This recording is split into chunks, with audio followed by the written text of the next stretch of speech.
लोग कहते हैं कि होशपूर्वक कार्य क्यों करें। होशपूर्वक कार्य करने से एक तो समय कम लगता है, कार्य की गुणवत्ता बढ़ जाती है और काम बहुत ही कम समय में हो जाता है।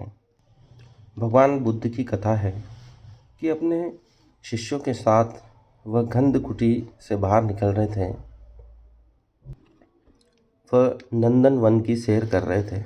तभी एक मक्खी उनके चेहरे के ऊपर आकर बैठ जाती है और भगवान बुद्ध उसे उड़ा देते हैं। परंतु भगवान बुद्ध को कुछ याद आता है।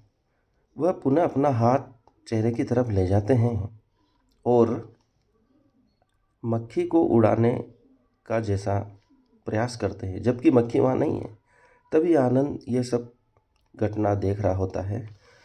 वह भगवान बुद्ध से पूछता है कि प्रभु, मक्खी तो आप पहले उड़ा चुके, अब वापस हाथ को लाकर चेहरे के पास क्या कर रहे हैं। भगवान बुद्ध ने कहा कि वह मक्खी मैंने होशपूर्वक नहीं उड़ाई थी, और जो होशपूर्वक कार्य नहीं किया जाता है वह परमात्मा को स्वीकार्य नहीं है, वही पाप है। मैं हर क्षण होश को संभाले रखने का अभ्यास कर रहा हूँ। उसी कड़ी में जो मेरे से गलती हुई उसी को सुधार रहा हूँ कि मक्खी को मैंने जो बिना होश के उड़ा दिया है उसको होशपूर्वक उड़ाकर वापस मैं अपनी गलती सुधार रहा हूँ, ताकि भविष्य में ऐसी गलती ना हो। मैं हर कार्य को होशपूर्वक करता हूँ, मैं नींद भी होशपूर्वक निकालता हूँ। तभी एक करवट सोता हूँ और उसी करवट सुबह उठता हूँ। नींद में भी मुझे होश रहता है। मैं हर क्षण होश संभालने का ही अभ्यास करता हूँ और अब अपने शिष्यों को भी यही शिक्षा देता हूँ। तो आनंद ने भगवान बुद्ध से पूछा, गुरुवर, होश संभालने के क्या लाभ हैं? भगवान बुद्ध ने कहा कि यही मोक्ष का आधार है। जब तुम मृत्यु के क्षण को भी होश से संभाल सकते हो तो उसी क्षण तुम्हें मोक्ष प्राप्त हो जाता है। नहीं तो अन्य योनियाँ प्राप्त होती हैं जो कि इस साधना के लिए उचित नहीं है। मनुष्यता का विकास होना चाहिए, न कि वो उसका पतन। तुम श्रेष्ठ से श्रेष्ठतर उच्चतम पद को प्राप्त करो, यही ध्यान का लक्ष्य है, बुद्ध का लक्ष्य है, प्राचीन बुद्धों का लक्ष्य है। इसलिए होश को हर क्षण संभाले रखो। इससे कार्य की गुणवत्ता बढ़ती है, काम कर कम समय में होता है, कार्य में कोई भी गलती नहीं होते, 100% कार्य त्रुटि रहित होता है और आप बेचैन नहीं होती है, हर क्षण शांति बनी रहती है। तुम शीघ्र ही बुद्धत्व को प्राप्त हो सकते हो, क्योंकि ध्यान अर्थात होश को संभाले रखना ही मेरी साधना का सूत्र है। तुम इसको कैसे भूल सकते हो? इसलिए मेरे हर कृत्य को देखो, समझो, परखो। अपो दीपो भाव। अपने दीपक स्वयं बनो, अपने होश को स्वयं संभालो, तब तुमसे कोई पाप नहीं होगा, तब तुमसे कोई गलत कार्य हो ही नहीं सकता।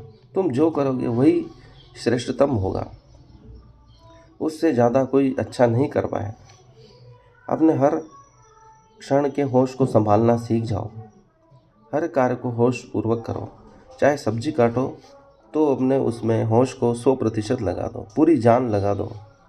तुम चलो तो एक एक पग को होश पूर्वक रखो, बिना होश पूर्वक एक पग भी न रखो। होश पूर्वक रखा गया पग ही तुम्हें बुद्धत्व के मार्ग की ओर ले जाएगा। इसलिए हर क्षण होश को संभालो, फिर तुम्हें चिंता नहीं रहेगी कि तुमने पीछे क्या कर्म किए, और उनकी याद नहीं बनेगी, उनकी स्मृति नहीं बनेगी। यह स्मृति ही मोक्ष में बाधा है, यही पुनर्जन्म का कारण है। इसलिए जो भी कार्य करो उसको 100% करके छोड़ दो, फिर उसकी याद मन में न रखो, उसे भूल जाओ।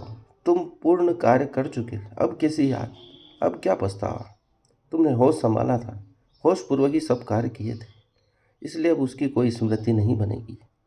तुम इस क्षण को भी होश पूर्वक जी रहे हो, पूरा आनंद ले रहे हो, फिर तुम्हें अफसोस नहीं होगा कि मैंने इस क्षण को पूरा नहीं भोग पाया। फिर भविष्य में तुम नहीं सोचोगे कि मैं उस क्षण ये कर लेता, उस क्षण को अच्छे तरीके से भोग लेता तो आज ये पछतावा नहीं होता। तुम अभी इसी क्षण, एक क्षण को अपनी उच्चतम अवस्था से भोगो, होशपूर्वक भोगो, तो तुम्हें कभी न भविष्य में पछतावा होगा, न वर्तमान में तुम्हें कोई दुख होगा, न इतिहास की कोई स्मृति तुम्हारे मस्तिष्क पटल पर बनेगी। यही तुम्हें मोक्ष की ओर ले जाएगी, यही शांति की ओर ले जाएगी। तुम जो करोगे वही वेद शास्त्र हो जाएंगे। यही मेरी आज की शिक्षा है। इतना कहकर भगवान बुद्ध चुप हो गए और उस नंदन वन का भ्रमण करते हुए पुनः गंधकुटी में लौट आए।